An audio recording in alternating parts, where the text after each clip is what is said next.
Mount Apo Boulder Face Challenge na nagsusulong sa pagprotekta sa Mount Apo at sa ating kapaligiran. Nagsimula na. Ang detalye niyan, alamin natin sa ating kasamang si Joseph Parafina sa linya na aming telepono. Joseph? Hi Rocky, magandang gabi. Kumusta po kayo dyan sa Manila? Alam mo Rocky, umaga pa lamang kanina, umaga ng Sabado ay buhay na ang mga kababayan natin dito sa bayan ng Santa Cruz, masigla. Ito ay sa Davao del Sur. Alam mo kung bakit? Ito kasi nga simula ng Mount Apo Boulder Face Challenge kung saan po'y halos mahigit 2 teams ang maglalaban-laban at lumahok sa paligsaang ito na kung saan po'y ginagawa taon-taon dito sa bayan ng Santa Cruz sa pangunguna po naman ng Department of Tourism, ang lokal na pamahalaan ng Santa Cruz, kasama rin ng DNR at iba pa mga private organisasyon.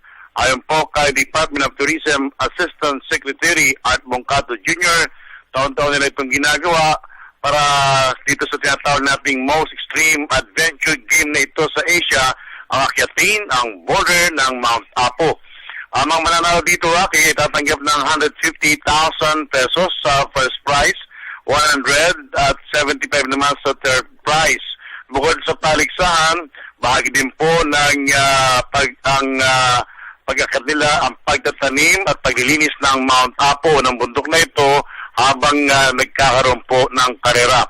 Alam mo, dahil sa haba ng karerang ito, bukas ng umaga, inaasahang makakabalik mga kalahok dito naman sa bayan ng Santa Cruz sa Davao del Sur, kung saan po dito naghihintay ang grupo naman ng PTV4.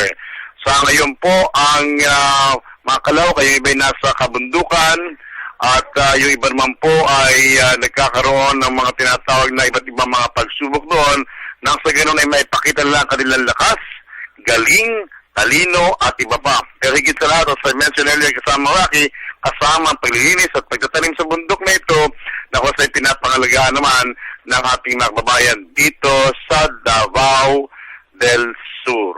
Yun, Rock, ang mga ganapan dito, nag-aabang kami na unang makakarating dito sa bayan ng Santa Cruz, Rocky. Okay, maraming salamat sa iyo. Joseph Parafina, nag-uulat po mula sa Davao.